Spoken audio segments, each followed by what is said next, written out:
Don't assume things that you don't know, and don't push your assumptions on your children.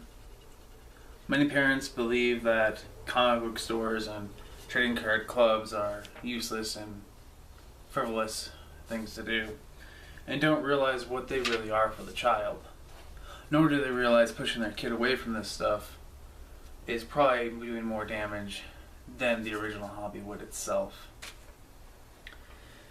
Many parents want to see this thing as a waste of time and resource, but in reality, maybe your kid's a little bit of an isolationist, and maybe this is exactly what he needs. Maybe whoever clicks in his school work with him, so this is where he needs to go to be social and open with people. Many people don't realize that, for lack of a better word, the main Association for Child Abuse defines rejection and isolation as basically disallowing the needs or the wants of a child when there's no reason to. And isolationism as forcing a kid to be alone or not allowing them to go find people who are similar to them, and thusly starving them of human interaction. As I stated, this is found on the Humane Association for Child Abuse. But another thing that happens is parents like to stereotype people who go to comic stores or love anime or like to paint models and little figurines. They call them losers. They call them people who won't ever have a job or will always be unattractive. Where did they get that point of view from? And from personal experience, I've seen this. It's happened to me. Even people in the military do it to each other. But when I see parents do it to kids, it's more damaging. For us adults, it's like, yeah, you can make fun of me all you like. For the kid, they're going to get quiet. They'll hide and they'll lure away from it. And again, this relates to rejecting what they want to do. You'll tell them that they'll be unattractive if they play this card game. Well, why?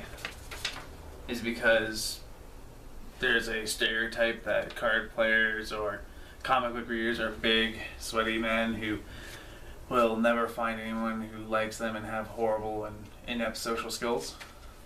No, it's because your parents watched The Simpsons and that's what they think they look like. Or they watched Big Bang Theory. It's a little frustrating to see it become more and more prevalent, honestly. And it gets more frustrating when you see parents who decide to think that these comics or these models that you get, the stuff that you paint, the stuff that you buy to watch, is a waste of money.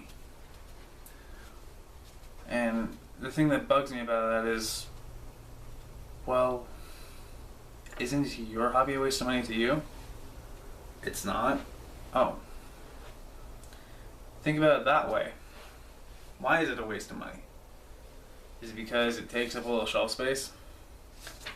Or is it because you see no real use for it? Well, I think it's the latter, where you see no use for it. And I think the problem with that is, it might not be a use to you, but it could be a use to your child.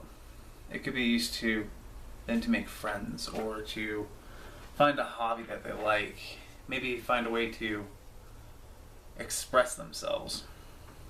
Don't hold your kid back from doing things that they want to do or do things that'll show you who they are. You'll find more about them that way. That goes for anything. And it can be turned on its head. For instance, a family that loves to push comic books on their kid, maybe the kid is a sports guy. Does that mean that you should force them down the comic book path? No, you should let them do what they want within reason. In conclusion to this long-winded and probably winding discussion, I want to state that no one is the same. I want to state that no one needs to be. And I want to state that maybe you should look at your child and realize that they're not going to always be the same. And maybe you should look at that comic book person and realize maybe they're not that big, obtuse, sweaty, old man child. Maybe they're just an adult who enjoys to read something with cool art. Thank you.